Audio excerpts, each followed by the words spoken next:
Bonjour, Céline Benamou, responsable projet de l'intégration pour les Olim francophones à la ville de Tel Aviv, avec mon collègue Stéphane Goldin, également responsable projet à la ville de Tel Aviv pour les Olim francophones. Et on vous attend tous à Tel Aviv avec un enthousiasme illimité. Qui ne de même pas.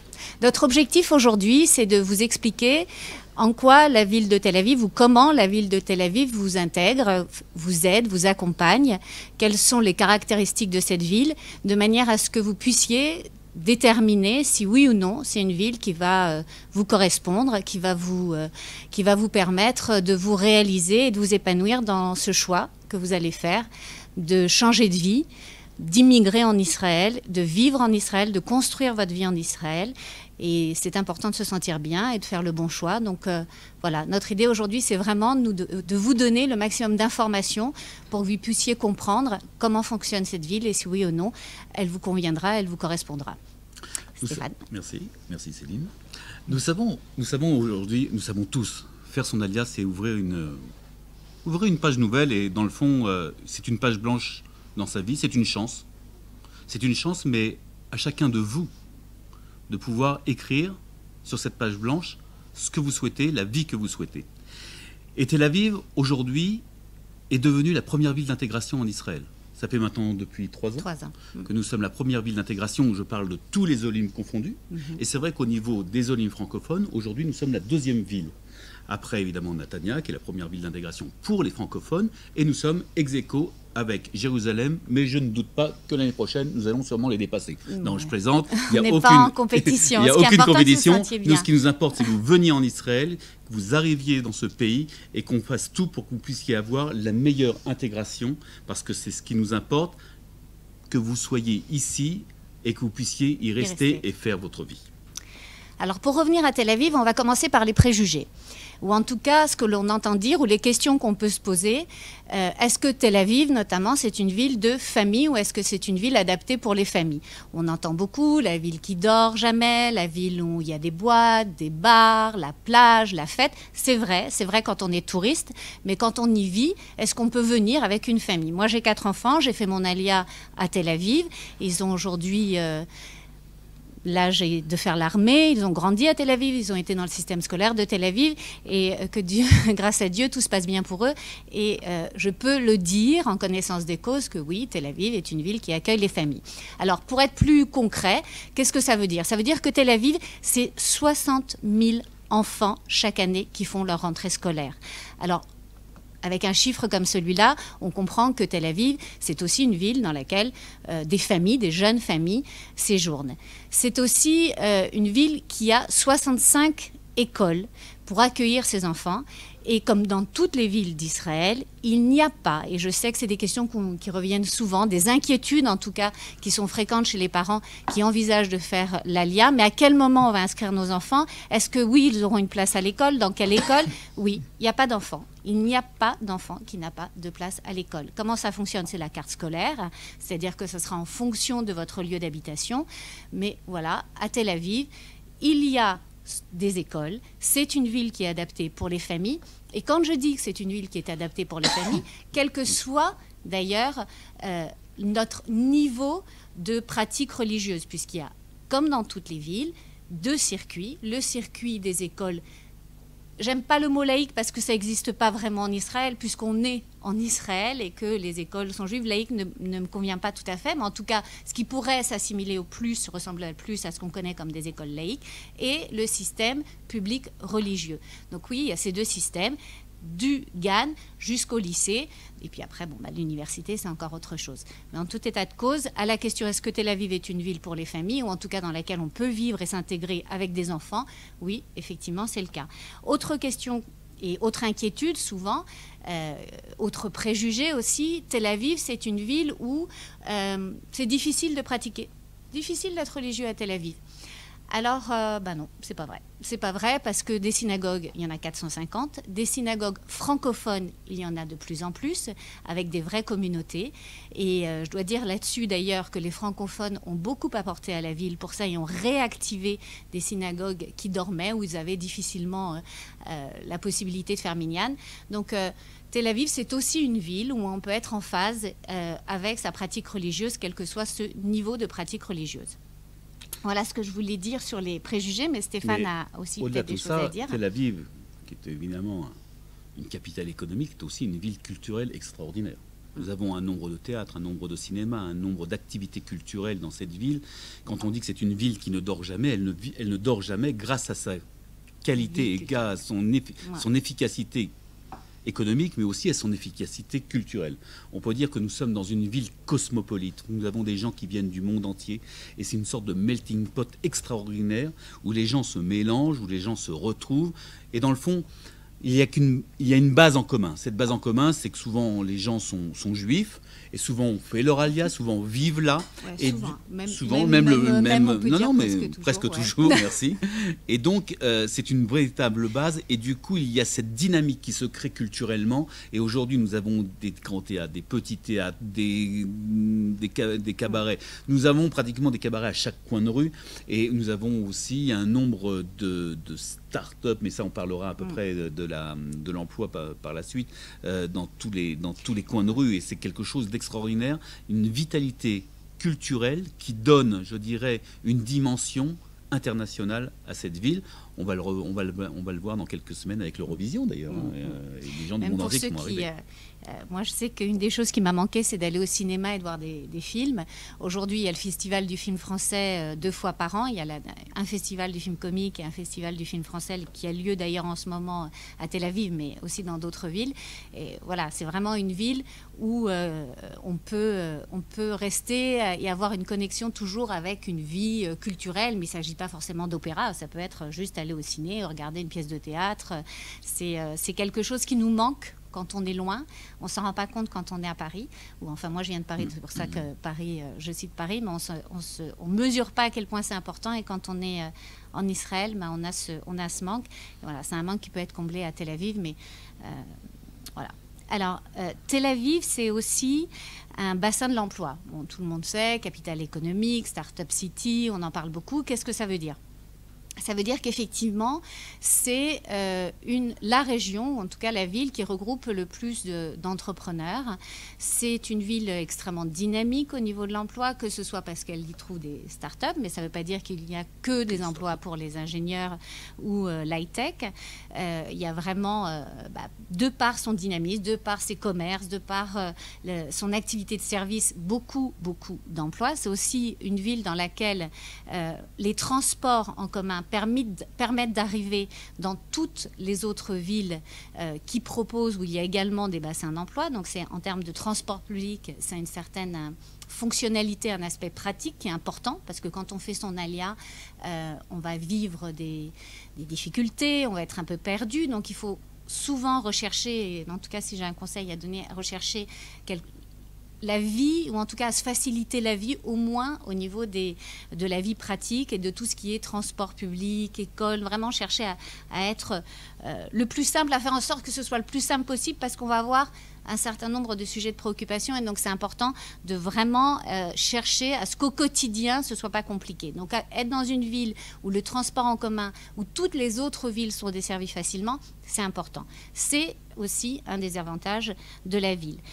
Au niveau de la ville, il faut savoir que depuis un an, non, même pas 6 mois, on a accueilli un hub emploi, donc un service dans l'emploi qui est animé par l'association Qualita et qui est dédié aux francophones. Donc, outre ce hub emploi, il y a une autre association qui s'appelle Gvaim qui a également ses locaux sur Tel Aviv et qui, elle, également les Olim à trouver du travail.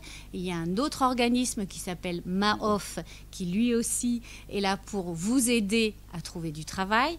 Et lorsqu'on est entrepreneur et qu'on veut s'installer en tant qu'entrepreneur, il y a là aussi une structure qui s'appelle Mati, qui est d'ailleurs dans les mêmes locaux que nous, rue Balfour, et qui vous accompagne dans vos démarches, qui vous aide dans un premier temps à comprendre le marché, ensuite qui vous aide en termes de construction de votre business plan, et puis s'il y a lieu éventuellement d'un crédit, etc. Donc en termes d'activité économique et de repères, vous avez les outils à Tel Aviv pour arriver à vous repérer et à trouver votre place dans ce système très nouveau et dans ce nouveau marché à la fois de l'emploi et de l'entrepreneuriat. Concernant l'entrepreneuriat, je rajouterai quelque chose, Céline, si tu me le permets. Non. Si vous me le permettez, non, si tu me le permets. N'importe quoi, si vous me le permettez. Non, simplement, nous avons un nombre important d'Olim qui ont ouvert leur propre entreprise. Et c'est pour cela que la mairie de Tel Aviv a ouvert au sein de son département d'inscription, je dirais, au registre du commerce. Ils ont mis une personne en place qui parle français pour justement aider les Olim Khadashim à ne pas faire d'erreur pour créer leur entreprise avec tout le parcours, qui est un parcours qui est assez facile, mais il faut simplement le comprendre, donc avec une explication en français. Pour ajouter aussi un petit chiffre concernant les startups, et après je viendrai sur un autre sujet, il faut savoir qu'à Tel Aviv, vous avez 23 startups au kilomètre carré. Si on devait faire un parallèle, c'est exactement le même nombre de cafés qu'il y a au kilomètre carré à Paris. Donc on est à peu près dans les mêmes normes. Alors, il y a souvent on nous fait non pas ce reproche, mais souvent on nous dit « Ah, mais Tel Aviv est cher ». C'est vrai, Tel Aviv est cher. Tel Aviv est cher comme New York, Tel Aviv est cher comme Paris, Tel Aviv est cher comme Singapour, comme Londres. Toutes les grandes capitales économiques sont chères. Mais on va regarder les choses d'une autre façon. On va regarder avec une loupe différente. Et c'est vrai qu'au moment où vous allez devoir faire votre alia, vous allez commencer à réfléchir à votre alia, il va falloir prendre en compte tous ces paramètres budgétaires parce que ça va être une chose très importante. C'est vrai que par rapport à d'autres villes, peut-être les loyers vont être un peu plus chers. Mais parallèlement, vous allez avoir les impôts locaux sûrement les moins chers d'Israël. Il y avait un reportage sur la deuxième chaîne israélienne il y a quelques temps de cela, où il y avait 3 familles israéliennes qui avaient décidé de quitter Tel Aviv parce que c'est vrai, ils avaient eu un loyer qui était un peu plus cher qu'ailleurs. Et donc il y a une famille qui est partie à Rehovot, il y a une deuxième famille qui est partie à Nessiona, et la troisième famille, je ne me souviens plus où elle était partie, mais en tout cas aussi en périphérie, donc en dehors de Tel Aviv. Et au bout de 4 mois, ce reportage est revenu les voir, et sur ces 3 familles, il y en avait 2 qui souhaitaient revenir à Tel Aviv. Pourquoi ? Comme je vous l'ai dit, c'est vrai qu'ils devaient payer peut-être un loyer moindre de 700 à 800 shekels, mais compte tenu du prix des impôts locaux, c'était plus ou moins la chose. Il a fallu racheter une voiture, souvent. Souvent, il fallait faire des allers-retours à Tel Aviv pour des questions culturelles, pour des questions d'éducation, pour des questions des enfants. Les enfants, ils voilà. aiment sortir à Tel Aviv. Donc, l'un dans l'autre, dans le fond, sur ces familles, il y avait 2 familles qui se disaient, dans le fond, on ne sait pas si on a fait le bon choix. Et l'un dans l'autre, c'est vrai qu'à Tel Aviv, vous n'allez pas avoir besoin de voiture la première année, en tout cas dans les premiers temps. Ça fait 8 ans, j'ai toujours pas de voiture. Et tout doucement, voilà, toutes les choses vont entrer. Moi, ce que je dis, franchement, sur la cherté de la vie à Tel Aviv, venez à Tel Aviv.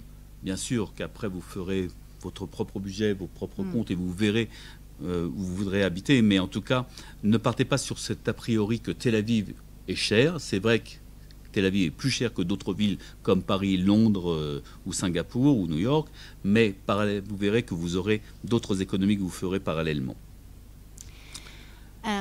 Là, on vient de parler de la ville, on vient de vous donner les informations générales. Donc, en termes d'éducation, oui, c'est une ville dans laquelle il y a un système éducatif, comme dans toutes les villes, une ville adaptée pour les familles, d'ailleurs aussi bien au niveau des écoles qu'au niveau des activités extrascolaires, c'est un bassin d'emploi, etc. C'est un petit peu l'écosystème, comment ça se présente la ville de Tel Aviv quand on n'y est pas en vacances.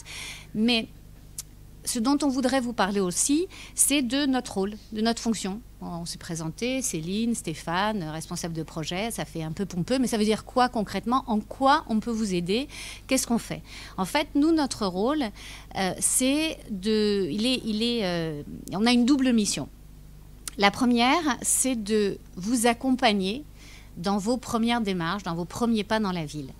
Et ce rôle, il est important que vous parliez un petit peu hébreu ou pas. D'abord parce que ça vous donne une oreille à qui parler. Ensuite parce que ça vous aide à débroussailler un peu tout le système. Et surtout parce que vous allez sans doute voir, en tout cas moi c'est comme ça que je me suis sentie, et quand je vois la majorité des personnes qu'on reçoit, c'est un peu l'impression.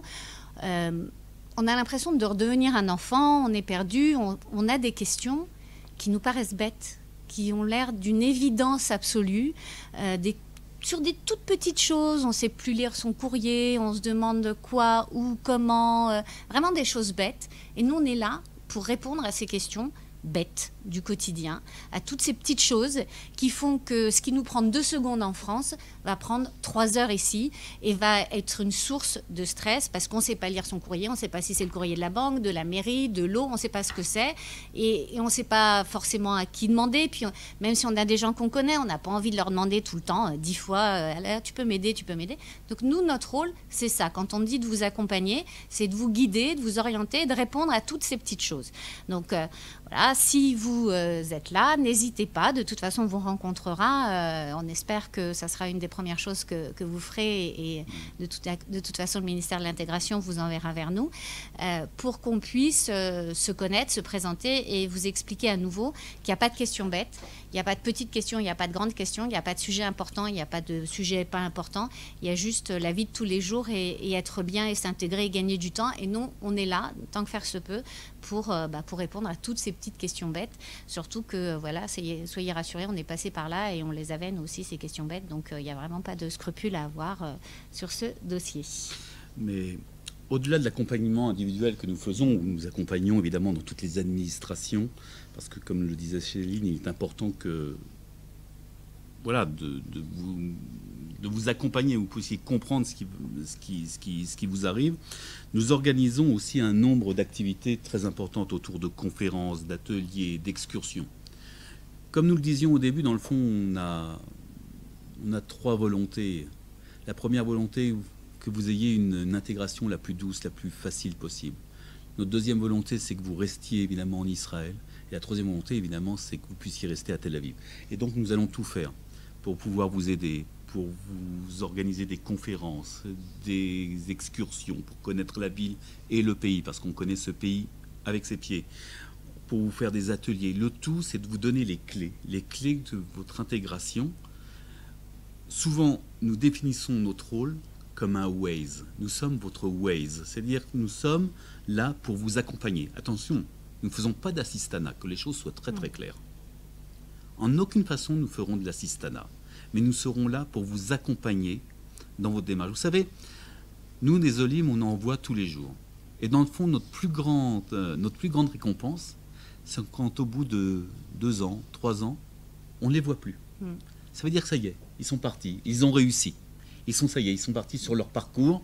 En général, ils reviennent nous dire bonjour, ils nous disent comment ça va, etc.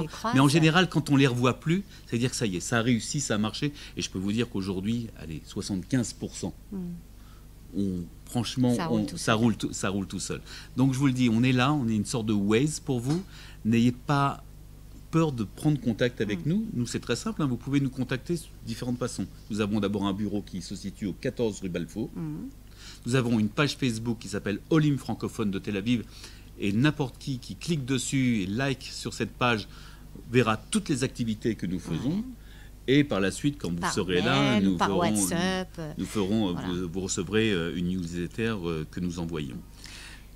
Je voulais rajouter une chose parmi les activités. Alors, dans ce qu'on organise, ça a toujours un objectif. Tout ce qu'on fait, même si quand on parle d'excursion, ça a l'air ludique, tout ce qu'on fait, ça a toujours un seul objectif, c'est donc de vous donner les clés et les repères pour que vous puissiez comprendre plus vite comment ça fonctionne et pour pouvoir vous intégrer plus vite. Parmi ces repères, on organise donc des conférences sur comment fonctionne le système de santé, quelle différence entre le système éducatif en Israël et le système éducatif en France, le bassin de l'emploi, comment ça marche, etc., etc. Mais il y a une chose sur laquelle on insiste beaucoup, et si vous pouviez vous préparer avant, c'est encore mieux, c'est l'hébreu. L'hébreu, on ne vient pas en Israël, on ne s'expatrie pas quand on fait son alia, on ne s'expatrie pas. On ne va pas vivre dans un milieu francophone et ça ne va pas être sur une durée déterminée. Donc on se dit, c'est pas très grave si on reste avec nos copains qui est dans notre milieu de francophone et puis on parlera français. Ou au pire, on parle anglais, tout le monde parle anglais à Tel Aviv, on l'entend souvent, c'est pour ça que je vous le dis. Non, non, non. On ne vit pas dans un pays sans en parler la langue. Même mal, on s'en fiche, mais sans en parler la langue. Parce que d'abord, la langue, c'est un vecteur de compréhension culturelle. C'est la structure de la langue permet de comprendre aussi le système de pensée, les références, le référentiel de pensée, la culture. Et puis la langue, c'est juste un moyen de communiquer, un moyen de se sentir bien. Et souvent on nous dit, mais moi, j'ai 50 ans, mais moi, j'ai 60 ans, c'est pas aujourd'hui que je vais apprendre. Mais on s'en fiche. La question, c'est pas de savoir si vous allez bien parler hébreu, si ça va être votre nouvelle langue maternelle. C'est vraiment pas le sujet. La question, c'est pas de savoir si vous allez savoir dire le volant de la voiture ou le tuyau de la plomberie. On s'en fiche. Ce qui est important, c'est que vous puissiez vous débrouiller au jour le jour, que vous puissiez poser les questions, discuter, aller dans un supermarché, connaître le vocabulaire de votre secteur professionnel, mais il faut parler hébreu parce que les liens, ils passent par la communication, par la langue. Donc si vous pouvez commencer avant, c'est génial. Et ce que je vous dis ce qu'on vous dit au niveau de l'hébreu, c'est vrai à Tel Aviv, mais évidemment, c'est vrai dans toutes les villes d'Israël. C'est le cœur du recteur, le cœur de l'intégration. On pourra faire tout ce qu'on veut. On pourra vraiment essayer de mettre en place toutes les choses possibles. Il faut parler hébreu, pas forcément, encore une fois, comme une deuxième langue maternelle, mais en tout cas, oser la parler. D'ailleurs, c'est pour ça qu'on met en place parmi les activités que l'on a, c'est des ateliers d'improvisation théâtrale, c'est l'apprentissage de l'hébreu avec les séries télévisées, c'est tout un tas de choses qui peuvent être ludiques, c'est pas forcément ennuyant ou fastidieux, mais c'est vraiment, vraiment important. Je vous assure que ça fait la différence, peu importe l'âge, peu importe l'objectif, si c'est un objectif professionnel, si on est à la retraite, si c'est pour comprendre ce que les enfants vont se raconter entre eux, peu importe, il faut avoir cette langue et il faut vraiment s'accrocher parce que c'est la clé. Sur l'hébreu, je rajouterais deux choses. D'abord, nous avons tous une mission. Pour ceux qui viennent en Israël et ceux qui vivent déjà en Israël, de tout faire que cette langue ne redevienne pas une langue morte. C'est une langue vivante et il faut continuer à la faire vivre. Et nous n'avons qu'un pays qui n'a que 70 ans, je préfère le rappeler. Et cette langue est importante pour qu'elle puisse continuer à être vivante. La deuxième chose, je voudrais vous donner un petit exemple. Il y a 2 ans de cela, une personne est arrivée dans mon bureau. Une personne que je vais rencontrer d'ailleurs dans un yérid de l'agence juive. Et qui m'a dit, écoutez Stéphane, il n'y a pas de souci, moi j'arrive à Tel Aviv et j'ai déjà un boulot dans une start-up, je ne vais pas avoir besoin du tout de l'hébreu, là-bas tout le monde parle anglais. C'est vrai, elle est arrivée, elle a eu son job sur le boulevard Rothschild dans une super start-up, sauf que 6 mois après, elle est revenue me voir pratiquement en pleurant en disant, voilà, je vais quitter ma start-up, parce que concrètement, c'est vrai que je travaille en anglais, mais la réunion d'équipe, devant la machine à café, tout se passait en hébreu, et il y avait les choses étaient un petit peu déconnectées, et donc c'est pour ça que du coup cette personne est partie faire l'Ulpan, et aujourd'hui elle a réintégré d'ailleurs son travail sans souci, et elle est très contente d'avoir fait l'Ulpan. Simplement pour conclure, moi j'arrive d'un yérid, un yérid, ce sont les salons de l'Alia. J'ai fait celui de Marseille, de Paris, de Marseille, et après j'ai été à Montpellier. Nous avons rencontré des gens extraordinaires, des gens qui, on a le sentiment, voilà, il va falloir donner le petit coup d'accélérateur, le dernier petit coup d'accélérateur pour arriver. On est là pour vous accueillir, on est là pour vous aider, partout en Israël, pas qu'à Tel Aviv, mais à Tel Aviv aussi. On est là pour vous aider, on vous attend. N'oubliez jamais une chose, vous avez un pays, et ce pays, c'est Eretz Israël. Amen. Bonne continuation et be'atzlacha pour votre projet. On vous attend.